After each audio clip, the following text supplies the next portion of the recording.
la vasta memoria del tiempo, pocos nombres resplandecen con tanta fuerza como el de Cleopatra. Su vida envuelta en pasiones, intrigas y leyendas, parece un relato tejido a medio camino entre la historia y el mito. Sin embargo, Cleopatra Filopátor existió. Fue de carne y hueso, hija de una dinastía extranjera y última soberana del antiguo Egipto.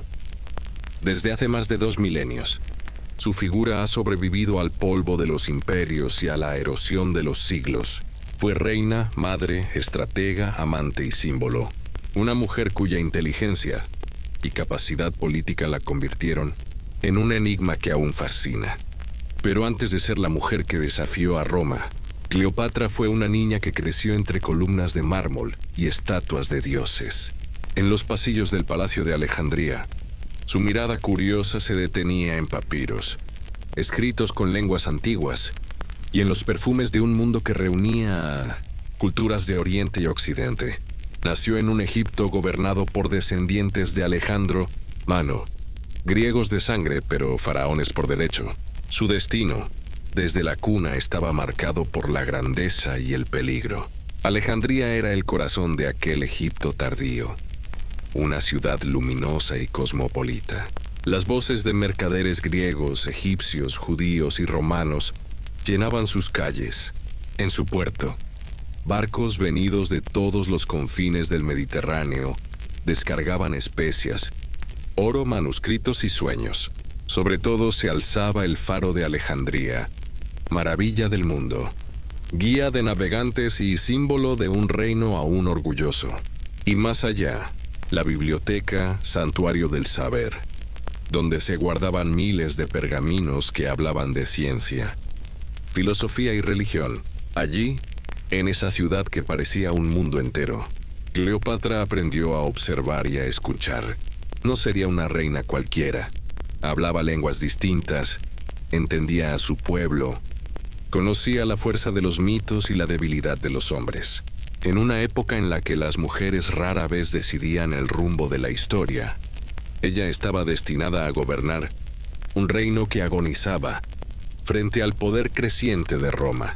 La historia de Cleopatra no es solo la de una mujer hermosa como tantas veces nos ha contado la tradición, sino la de una líder astuta que trató de mantener vivo un imperio condenado a desaparecer. Entre alianzas y traiciones, entre el amor y la guerra, se convirtió en protagonista de una tragedia que marcaría el fin de una era y el inicio de otra.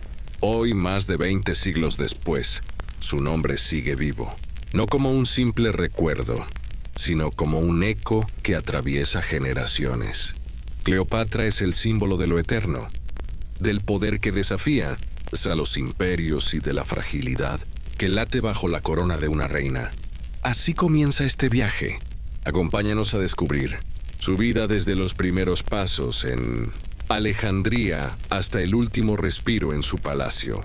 La historia de Cleopatra, la última faraona, nos invita a mirar atrás para comprender no solo a una mujer, sino a todo un mundo que se extinguía bajo la sombra de Roma. En el corazón del Mediterráneo, allí donde las aguas azules se mezclaban con los reflejos dorados del sol, nació una niña destinada a marcar la historia. Era el año 69 antes de nuestra era, y Egipto seguía gobernado por la dinastía tolemaica, descendiente de los generales griegos de Alejandro Magno.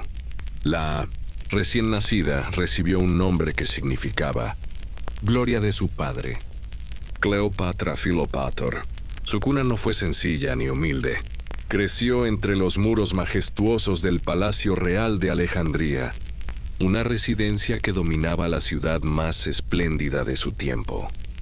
Desde los patios se divisaba el puerto repleto de barcos, y en las noches el resplandor del faro iluminaba las aguas, recordando al mundo la grandeza egipcia. Alejandría era un crisol de culturas. En sus calles resonaban voces en griego, egipcio, latín, hebreo y lenguas de tierras aún más lejanas. La ciudad era un centro de comercio, de ciencia y de filosofía. En sus plazas se mezclaban mercaderes y eruditos, soldados y peregrinos, artesanos y sacerdotes. Allí, la joven Cleopatra respiró la diversidad y aprendió a mirar el mundo con amplitud.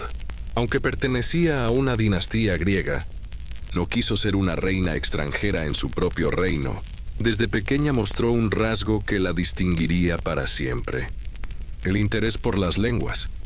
A diferencia de sus antecesores, se dice que Cleopatra fue la primera de los Ptolomeos, que aprendió a hablar la lengua de su pueblo, el egipcio, además de dominar varias más. Su infancia estuvo rodeada de símbolos de poder y de fragilidad al mismo tiempo. Veía en las paredes de los templos las imágenes de los faraones que habían gobernado Egipto durante siglos, y en los papiros escuchaba las voces de filósofos y sabios que se reunían en la biblioteca de Alejandría. La niña observaba, escuchaba, memorizaba, pero bajo aquella grandeza se escondía también la amenaza constante. Egipto vivía un tiempo de inestabilidad.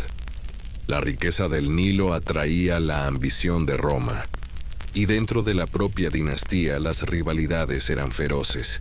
Cleopatra crecería sabiendo que, en su mundo, el poder era un juego peligroso, y que la inteligencia podía ser la única defensa. Entre los jardines del palacio, donde las flores de loto flotaban en estanques y el aire olía a incienso y mirra, la niña soñaba con su lugar en el mundo. No podía imaginar que su destino la pondría frente a los hombres más poderosos de su tiempo, y que su vida sería recordada por siglos como un canto a la grandeza y la tragedia. Cleopatra no nació en un vacío. Su infancia estuvo marcada por la herencia de la dinastía a la que pertenecía. Los Ptolomeos, descendientes de un general macedonio de Alejandro Magno. Durante casi 3 siglos, aquella familia griega había gobernado Egipto, adoptando símbolos de los faraones, pero sin abandonar nunca sus costumbres extranjeras. Los Ptolomeos eran reyes y reinas de lujos deslumbrantes, pero también de intrigas constantes, hermanos que se casaban entre sí para mantener el poder, reyes que se enfrentaban en guerras civiles, reinas que conspiraban en silencio. Cleopatra creció sabiendo que su apellido era un escudo y un arma, pero también una carga peligrosa. Su padre, Ptolomeo XII, llamado Auletes, era un rey debilitado por la dependencia de Roma. Amaba la música y el lujo, pero muchos lo acusaban de descuidar los problemas del reino. Cleopatra, siendo aún niña, lo observaba con atención. Aprendió de él la importancia de mantener la alianza con Roma, pero también comprendió que un gobernante demasiado dependiente podía perder el respeto de su pueblo. La corte de Alejandría era un lugar fascinante y hostil al mismo tiempo. Entre banquetes, perfumes y discusiones políticas, la joven Cleopatra iba descubriendo el arte de escuchar, callar y aprender. En ese mundo, las palabras podían ser más poderosas que las espadas, y ella desarrolló un talento precoz para el lenguaje, la diplomacia y la observación de los gestos ajenos. Los templos recordaban a cada paso que los faraones eran dioses en la tierra, y aunque la familia de Cleopatra tenía sangre griega, se presentaban ante el pueblo egipcio como descendientes de Isis y Osiris. Ese contraste, ser griega y al mismo tiempo faraona de Egipto, moldeó desde muy temprano la identidad de Cleopatra. En ella convivían 2 mundos que parecían opuestos, pero que ella supo unir en su persona. Así, la niña fue creciendo bajo la sombra de un linaje brillante y turbulento. A cada paso comprendía que su vida no sería sencilla. Debía aprender a sobrevivir en un entorno donde la ambición y la traición eran tan comunes como el lujo y la grandeza. La dinastía a la que pertenecía le ofrecía un trono, pero también le recordaba día tras día que el poder se pagaba con un precio muy alto. Cleopatra no fue solo una princesa rodeada de lujos. Desde muy joven, su educación fue rigurosa, digna de una heredera destinada a gobernar. En la corte ptolemaica, la sabiduría era una herramienta de poder, y Cleopatra lo comprendió desde sus primeros años.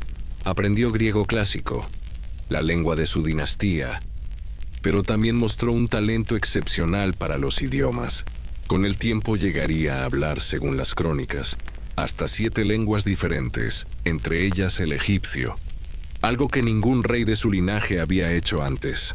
Este interés la acercó más al corazón de su pueblo, que la vería no como una extranjera, sino como una faraona auténtica. Los filósofos, médicos y maestros que acudían al palacio le enseñaron aritmética, astronomía, música y retórica.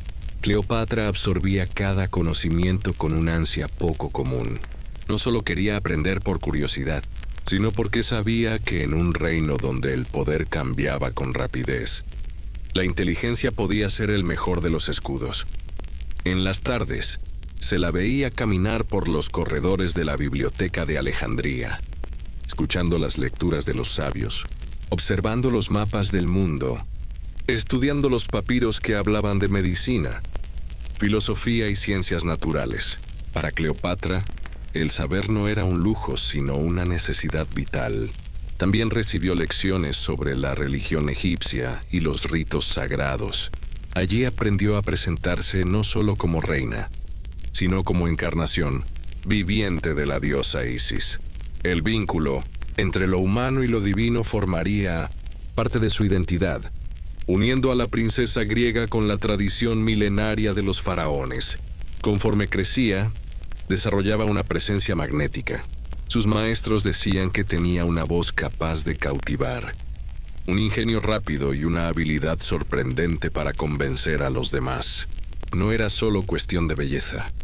Cleopatra entendía que la verdadera fuerza estaba en la palabra y en la inteligencia.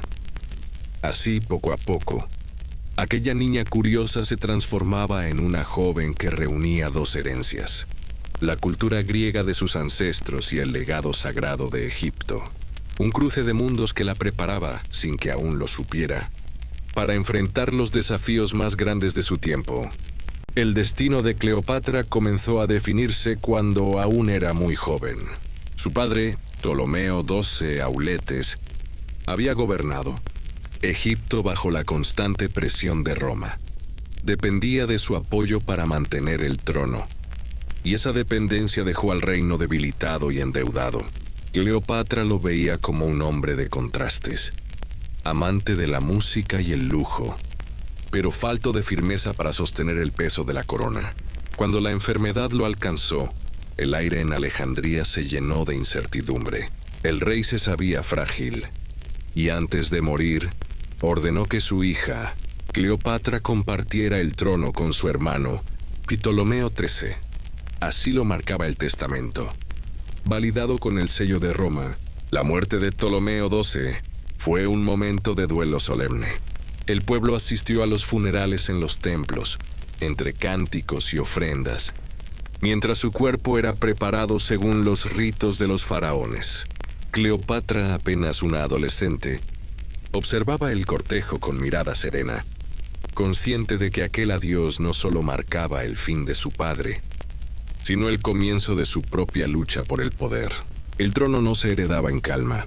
Los hermanos ptolemaicos compartían el gobierno, pero todos sabían que la armonía era imposible. Ptolomeo XIII, apenas un niño, estaba rodeado de consejeros ambiciosos que buscaban controlar el reino en su nombre. Cleopatra, en cambio, poseía ya la inteligencia, la formación y la determinación necesarias para gobernar por sí misma. Desde el primer momento mostró su carácter. Se presentó ante el pueblo como la legítima hija de los faraones, usando no solo el griego de su dinastía, sino también el egipcio que tanto había aprendido.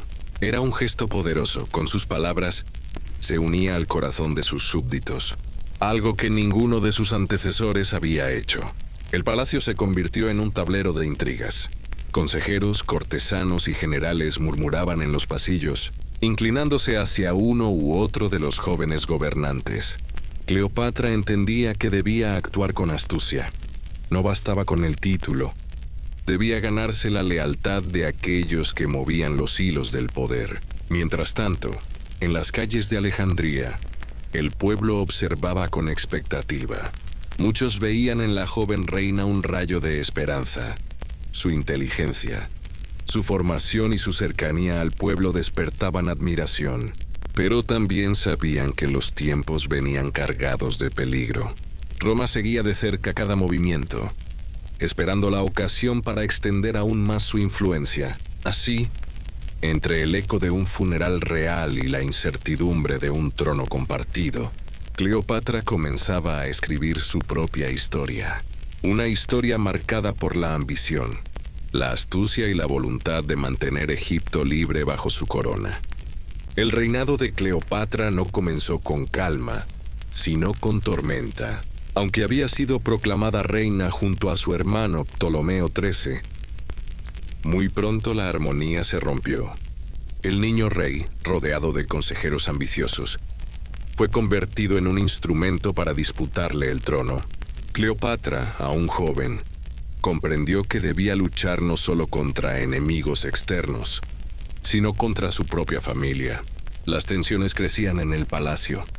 Consejeros intrigaban a espaldas de la reina, acusándola de querer gobernar sola, mientras fomentaban el poder de su hermano. Cleopatra, astuta, buscaba consolidar su autoridad. Se presentaba en las ceremonias religiosas como hija de Isis. Mostraba generosidad hacia el pueblo y hablaba en su lengua. Era un gesto que la distinguía de todos los reyes anteriores de su dinastía, pero la corte era un nido de serpientes. La rivalidad entre Cleopatra y Ptolomeo XIII se intensificó hasta convertirse en guerra abierta. Los consejeros del joven faraón lograron expulsarla de Alejandría, obligándola a huir al desierto oriental. Allí, la reina derrocada no se resignó a la derrota. Comenzó a reunir aliados, a tejer planes y a soñar con regresar a su ciudad. Mientras tanto, Alejandría se sumía en la inestabilidad. El pueblo, dividido, observaba con incertidumbre el enfrentamiento de sus soberanos. El eco de Roma se hacía cada vez más fuerte. Sus ejércitos dominaban el Mediterráneo, y la sombra de Julio César se alzaba como árbitro de los destinos de reyes y reinas. Cleopatra sabía que para recuperar el trono, debía arriesgarlo todo. En los márgenes del Nilo, bajo el cielo estrellado del desierto, la joven reina desterrada meditaba sobre su destino. Su espíritu era firme. No se dejaría doblegar ni por su hermano ni por sus consejeros. Egipto, pensaba, necesitaba una voz clara y un corazón fuerte, y ella estaba dispuesta a asumir ese papel, aunque para lograrlo tuviera que desafiar a Roma misma. El destino de Cleopatra dio un giro inesperado cuando Roma decidió intervenir en los asuntos de Egipto. Era el año 48 antes de nuestra era, y Julio César, el general más poderoso de su tiempo, había llegado a Alejandría persiguiendo a su rival Pompeyo, asesinado en las costas egipcias por orden de Ptolomeo XIII. La ciudad hervía de tensiones. Cleopatra había sido expulsada por las intrigas de su hermano, pero veía en la llegada de César una oportunidad única. Sabía que Roma era la llave para recuperar su trono, y que debía impresionar al hombre que podía decidir el futuro de Egipto. Cuenta la tradición que, para lograrlo, Cleopatra recurrió a una audacia memorable. Temiendo ser descubierta si entraba en el palacio a plena vista, se hizo enrollar en una alfombra, otros dicen en un saco de lino, y fue llevada, como un regalo, hasta los aposentos de César. Cuando la tela se desplegó, el general romano se encontró con la joven reina de Egipto frente a él. César, acostumbrado a la política y a la guerra, quedó sorprendido por el ingenio y la determinación de aquella muchacha. Cleopatra no solo era hermosa, sino brillante. Habló con seguridad, le expuso su causa y le pidió apoyo para restaurar su lugar legítimo en el trono. La alianza entre ambos fue inmediata. Para César, apoyar a Cleopatra significaba asegurar la influencia de Roma en Egipto. Para Cleopatra, era la oportunidad de volver a Alejandría no como fugitiva, sino como reina. La presencia de Cleopatra al lado de César escandalizó a la corte. Ptolomeo XIII y sus consejeros temían perder su control y comenzaron a preparar la guerra. Mientras tanto, la reina y el general romano compartían estrategias y confidencias. Se dice que Cleopatra, con su encanto y astucia, supo cautivar al hombre que dominaba el Mediterráneo. De esa alianza nació algo más que un pacto político. Los cronistas hablaron de una relación apasionada que, para muchos, unió no solo a dos personas, sino a dos mundos. Para Egipto, fue el inicio de un nuevo capítulo. Cleopatra regresaba al centro de la escena, ya no como una reina debilitada, sino como la aliada del hombre más poderoso de su tiempo. De la unión entre Cleopatra y Julio César nació un niño al que llamaron Ptolomeo XV Filopator Filometor César, conocido para la historia como Cesarión, el pequeño César. Con él, Cleopatra aseguraba la continuidad de su linaje y fortalecía su vínculo con Roma. Para la reina, aquel hijo no era solo fruto de una pasión, sino una esperanza, la posibilidad de unir las dos orillas del Mediterráneo bajo su legado. El nacimiento de Cesarión fue celebrado en Egipto con grandes ceremonias.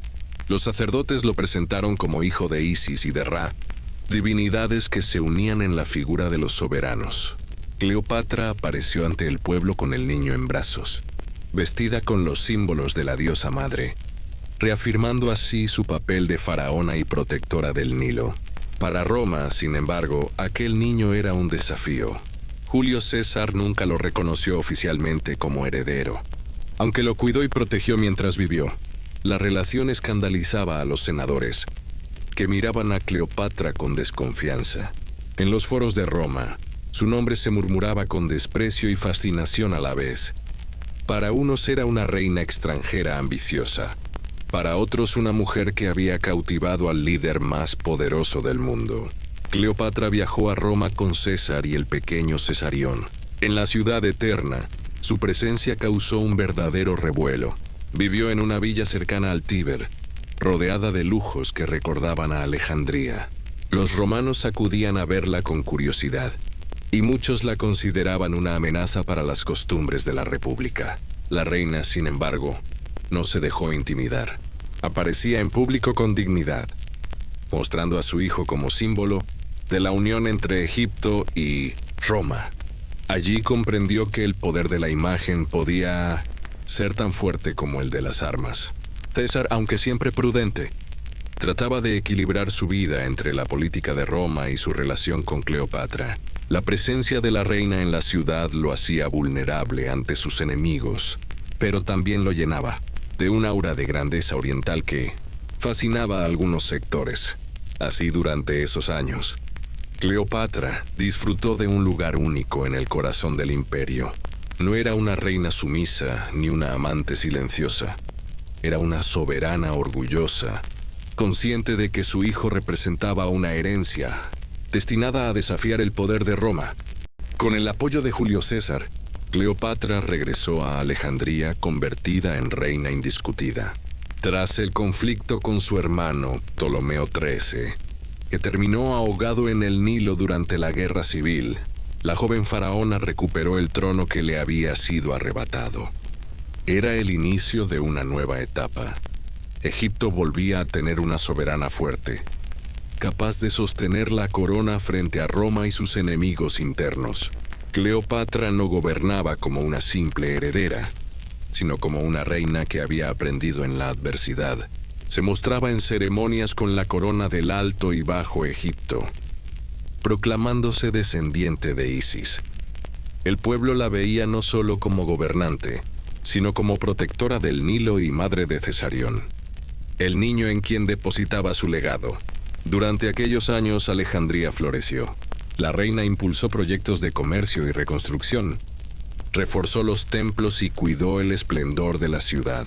En el puerto, barcos llegaban cargados de trigo, oro y especias, asegurando la riqueza de Egipto y su importancia en el Mediterráneo. Su imagen como soberana se consolidaba no solo con símbolos, sino con hechos visibles para su pueblo. Cleopatra también comprendía que el conocimiento era poder. Continuó apoyando la biblioteca de Alejandría, atrayendo filósofos y científicos, y preservando la tradición de que Egipto fuera centro de sabiduría del mundo antiguo.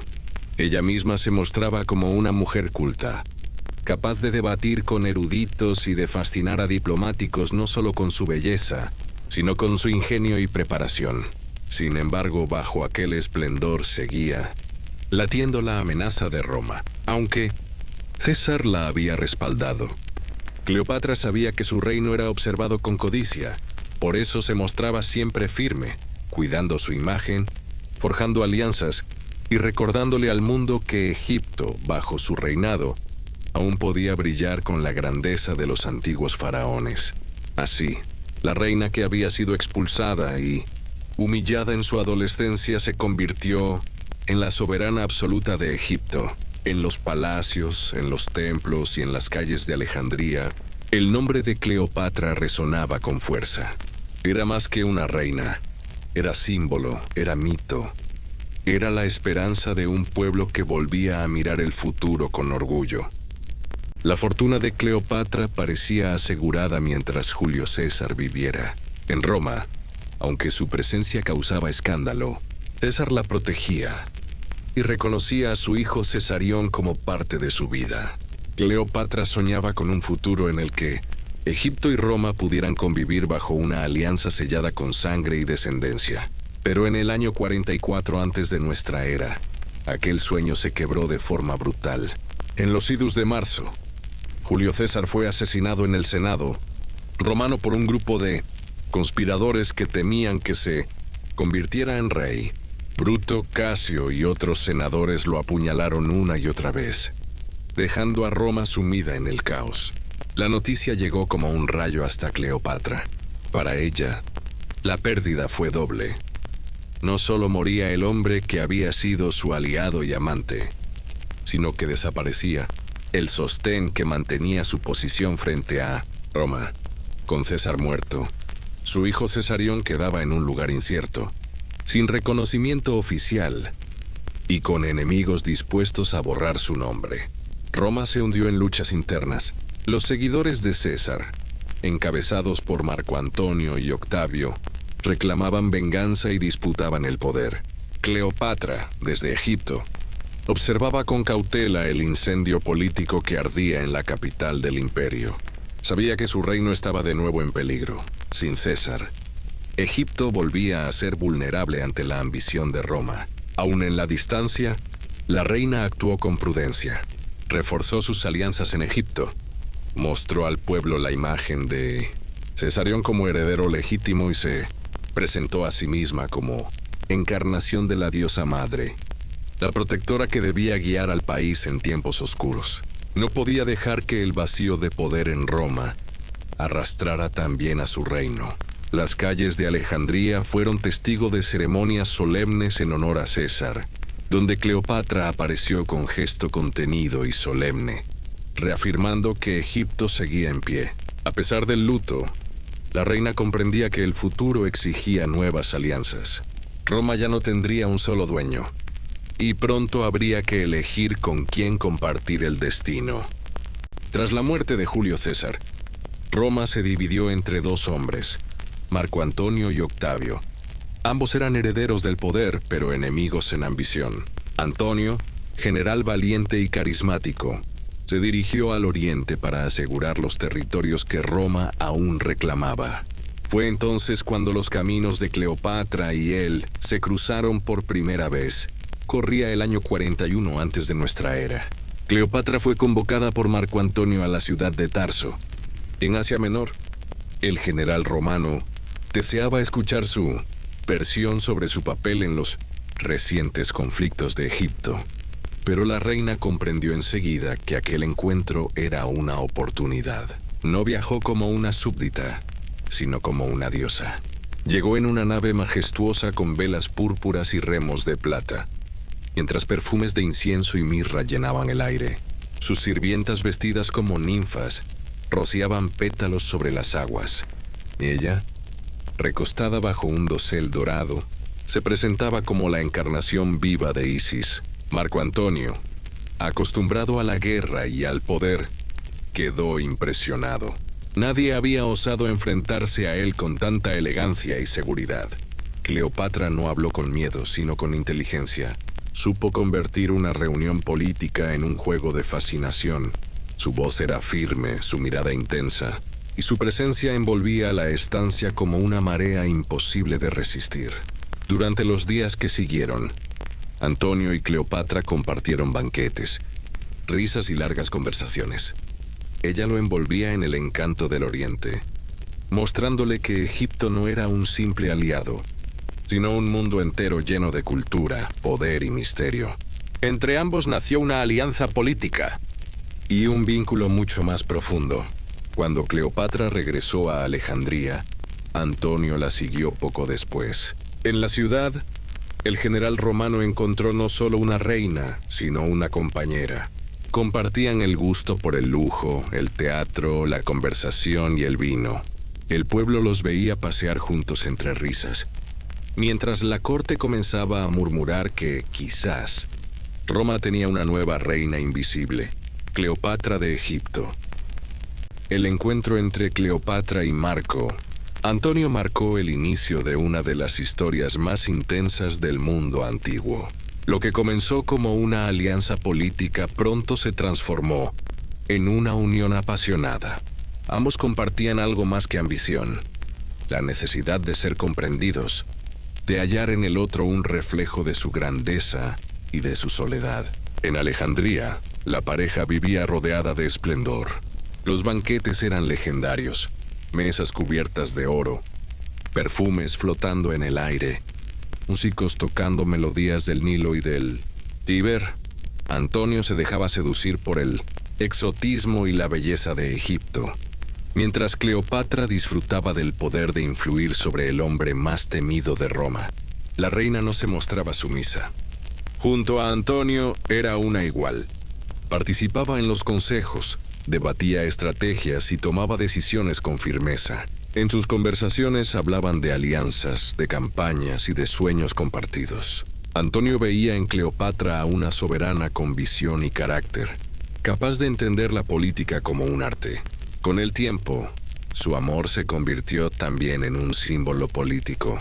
En las ceremonias, se presentaban vestidos como los dioses Dionisio e Isis, divinidades que representaban la unión entre la vida y la eternidad. Roma observaba con inquietud esa mezcla de pasión y poder. Temían que el general romano se hubiese dejado atrapar por el magnetismo de una reina extranjera. Pero para Cleopatra, el amor por Antonio era también una estrategia. Sabía que su reino solo podía sobrevivir si tenía a Roma de su lado, y que su influencia sobre el general podía garantizar la independencia de Egipto. Sin embargo, más allá de la política, entre ambos había una comprensión profunda, un lazo que unía sus destinos más allá de los tronos. En los jardines del palacio, bajo el cielo violeta del atardecer, se los veía caminar tomados de la mano, dos figuras envueltas en oro y sombras, riendo mientras el viento del Nilo movía las hojas de los lotos.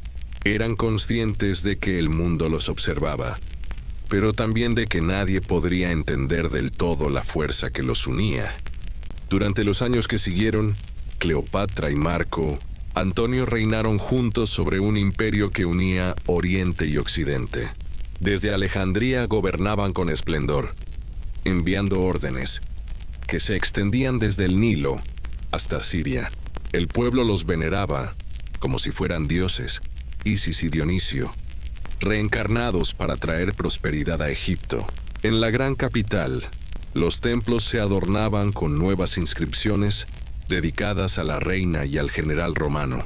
Antonio vestía ropas egipcias durante las ceremonias y adoptaba las costumbres del país, mientras Cleopatra mantenía su imagen de diosa protectora. Juntos eran el símbolo de una nueva era, una unión que desafiaba las fronteras del poder. Pero en Roma, la alianza despertaba inquietud. Octavio, el joven heredero de César, veía en Cleopatra una amenaza. Decía que había hechizado a Antonio, que lo había alejado de Roma con promesas de oro y placeres. Los senadores murmuraban su nombre con desprecio, convencidos de que Egipto lo había corrompido. Cleopatra, consciente del peligro, reforzó su posición. Mandó acuñar monedas con su rostro junto al de Marco Antonio. Un gesto sin precedentes. Aparecía con la diadema de los faraones, igual que él, compartiendo la autoridad. Era la imagen de dos mundos unidos, aunque la sombra del conflicto ya se extendía sobre ambos. En los jardines de Alejandría, los amantes conversaban bajo las estrellas sobre el futuro. Cleopatra hablaba del equilibrio entre los dioses y los hombres, de su hijo Cesarión como heredero legítimo del legado de César. Antonio escuchaba, dividido entre su deber romano y el amor que lo retenía a su lado. Roma observaba, cada vez más dividida. Las palabras de Octavio se convertían en acusaciones, y las acusaciones en guerra. Lo que había nacido como un amor entre dos imperios estaba destinado a encender la llama de la destrucción. El amor entre Cleopatra y Marco Antonio, que había deslumbrado al mundo, pronto se convirtió en el motivo de una guerra que cambiaría la historia. En Roma, Octavio aprovechó el vínculo entre ambos para lanzar una campaña de desprestigio. Los senadores escuchaban sus discursos en los que presentaba a Antonio como un traidor, esclavizado por una reina extranjera. Cleopatra era descrita como una hechicera oriental, una mujer peligrosa que había robado el corazón y la voluntad del general romano. Las monedas que mostraban sus rostros juntos, el lujo de Alejandría y las fiestas del Nilo eran usados por Octavio como símbolos de decadencia. Roma debía salvarse de Egipto y del encanto de su reina. Antonio respondió con orgullo. En una ceremonia solemne, proclamó a Cleopatra reina de reyes y a Cesarión rey de reyes, reconociéndolo como hijo legítimo de Julio César. Para él, era un gesto de amor y justicia. Para Roma, una declaración de guerra. Las tensiones se multiplicaron. Octavio reunió al Senado y pidió autorización para enfrentarse a Antonio. Roma entera se preparaba para la guerra civil. Cleopatra, mientras tanto, reforzaba su flota y sus defensas, consciente de que el destino del Mediterráneo se decidiría pronto. En los jardines del palacio, las noches ya no eran de festejos, sino de planes. Cleopatra y Antonio observaban el horizonte desde las terrazas del Nilo, sabiendo que la tormenta era inevitable. Ella, con su serenidad habitual, hablaba de dioses y destinos. Él, con el peso de la guerra en los hombros, juraba protegerla hasta el final. Así comenzó la última gran guerra de la antigüedad. Roma contra Egipto, Octavio contra Cleopatra, el amor contra el poder. El año 31 antes de nuestra era amaneció con presagios sombríos. El cielo del Mediterráneo parecía más pesado, como si el mundo contuviera la respiración antes de la tormenta. En las costas de Grecia, las flotas de Cleopatra y Marco Antonio se reunían frente a las de Octavio. Era la hora decisiva. Los estandartes ondeaban al viento. El águila romana y el sol dorado de Egipto brillaban sobre las aguas azules. Cleopatra, vestida con túnica blanca y tocado de oro, contemplaba el horizonte desde su galera adornada con velas púrpuras. A su lado, Marco Antonio, con la mirada tensa, sabía que el destino de dos imperios dependía de aquella batalla. El mar se cubrió de fuego y ruido. Los barcos chocaban, los proyectiles silbaban, y las llamas se extendían entre los mástiles. Cleopatra dio la orden de mantener la formación, pero el caos reinaba. El viento cambió y el humo envolvió el cielo. Desde su galera, Antonio observaba cómo el orden se deshacía en la confusión del combate. De pronto, un giro inesperado. Cleopatra, viendo perdida la batalla, decidió retirarse para salvar su flota. Su nave viró hacia el sur, alejándose de las costas de Axio. Antonio, al verla partir, no dudó. Abandonó su puesto y la siguió, dejando a sus hombres atrás. La guerra se convirtió en huida. Atrás quedaban los restos ardientes de su flota, los gritos de los soldados, el rugido del mar. Octavio había vencido. Roma había ganado la guerra. Pero el amor, aquel que había desafiado imperios, aún seguía vivo, huyendo entre las sombras del Mediterráneo, hacia un Egipto que los esperaba con el eco del destino. El mar del regreso fue silencioso. Las galeras que sobrevivieron a Accio se mecían sobre las aguas del Mediterráneo como fantasmas sin rumbo. Cleopatra permanecía en la cubierta, inmóvil, mirando el horizonte con los ojos llenos de una tristeza que no necesitaba palabras. Marco Antonio, derrotado, apenas hablaba. El silencio entre ellos era más pesado que la derrota misma. Alejandría los recibió con una calma inquietante.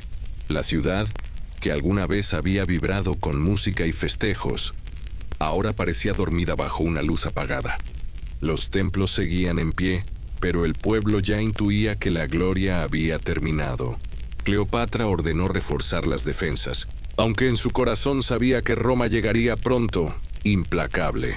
Los días se convirtieron en semanas. Marco Antonio se refugiaba en los patios del palacio, rodeado de soldados fieles. Intentaba reunir fuerzas, pero su espíritu estaba quebrado. Cleopatra, mientras tanto, trataba de mantener el control del reino. Daba audiencias, hablaba con los sacerdotes, cuidaba de Cesarión. En público seguía siendo la reina, pero en la intimidad el miedo comenzaba a susurrar. Cuando las noticias de la llegada de Octavio alcanzaron el puerto, la desesperación se hizo palpable. Los romanos avanzaban sin resistencia, y las ciudades vecinas se rendían una tras otra. En el palacio, Cleopatra decidió preparar su último acto de dignidad. Reunió sus tesoros, escondió su flota y planificó cómo negociar, si era posible, la supervivencia de su hijo. Esa noche, cuando el viento del desierto entraba por las columnas abiertas, Cleopatra y Marco Antonio compartieron una última cena en silencio. No hubo discursos ni promesas, solo miradas. Ella tomó su mano con ternura. Ambos comprendían que el tiempo de los dioses había terminado y que solo quedaba el gesto humano de resistir la caída con dignidad. El amanecer llegó cubierto de silencio. En el puerto, los estandartes romanos ondeaban sobre los barcos de Octavio. La ciudad de Alejandría despertaba entre susurros de miedo. Dentro del palacio, Marco Antonio observaba desde una terraza la llegada de las tropas enemigas. Su armadura brillaba débilmente bajo la luz del sol naciente. Había perdido su imperio, pero no su orgullo. Cleopatra intentaba negociar. Envió mensajeros con ofrendas, esperando un acuerdo que salvara a su hijo. Pero los rumores eran oscuros. Decían que ella había traicionado a Antonio para asegurar su vida. Cuando él escuchó esas palabras, la desesperación lo envolvió. Se encerró en su cámara, convencido de que todo estaba perdido, incluso su amor. Los sonidos del combate comenzaron a acercarse. Desde las ventanas del palacio se veía el humo de las calles. Antonio, sin fuerzas, pidió a su esclavo leal que lo ayudara a acabar con su vida. El esclavo, temblando, no se atrevió. Fue entonces cuando Marco Antonio tomó la espada y, con un último suspiro, se hundió el acero en el pecho. Herido de muerte, aún respiraba. Cuando Cleopatra supo lo ocurrido, corrió hacia él. Lo encontró tendido en el suelo, la sangre manchando su túnica. Ordenó que lo llevaran a su cámara, y allí, entre columnas doradas, lo sostuvo entre sus brazos. Él apenas podía hablar, pero alcanzó a decir su nombre. Cleopatra lo besó, y sus lágrimas se mezclaron con la sangre del hombre al que había amado. El cuerpo de Marco Antonio fue cubierto con mantos de seda. Cleopatra permaneció junto a él toda la noche, inmóvil. Afuera, el ejército de Octavio ya había tomado la ciudad. Dentro del palacio, la última reina de Egipto velaba al último gran general de Roma. El amor que desafió imperios se había apagado con el amanecer. El cuerpo de Marco Antonio descansaba envuelto en sedas, mientras el eco de las trompetas romanas se extendía por Alejandría. Cleopatra, sola, comprendió que su mundo había llegado a su fin. Octavio había entrado en la ciudad, y el brillo del imperio romano se reflejaba en las columnas del palacio que alguna vez fue su reino. El joven general exigió verla. Quería mostrarla en Roma como trofeo, la reina vencida convertida en símbolo del poder de César. Pero Cleopatra no aceptó. Mantuvo su dignidad hasta el final. Recibió a Octavio vestida con sus joyas más finas, con la frente erguida y la voz serena. Habló poco, pero cada palabra era un recordatorio de que no podían humillarla. Ella era aún la reina del Nilo. Después de aquel encuentro, supo que no le quedaba mucho tiempo. Regresó a sus aposentos y pidió a sus sirvientas, más fieles, que prepararan la cámara, con flores de loto y lámparas encendidas. Ordenó traer una cesta con higos, y dentro de ella, oculta entre las hojas, la pequeña serpiente áspid que le daría la muerte que ella misma eligió. Se despidió en silencio. Miró una última vez las estatuas de los dioses, los tapices dorados, los símbolos de una vida que se desvanecía. Luego se recostó en su lecho, con la túnica blanca y el brazalete real en el brazo desnudo. La serpiente la mordió suavemente, y Cleopatra cerró los ojos sin miedo, con la serenidad de quien elige su destino. Cuando Octavio entró al palacio, encontró el cuerpo de la reina rodeado de perfume e incienso. Su rostro no mostraba dolor, sino una paz antigua, casi divina. El Imperio Romano había ganado, pero algo se había perdido para siempre.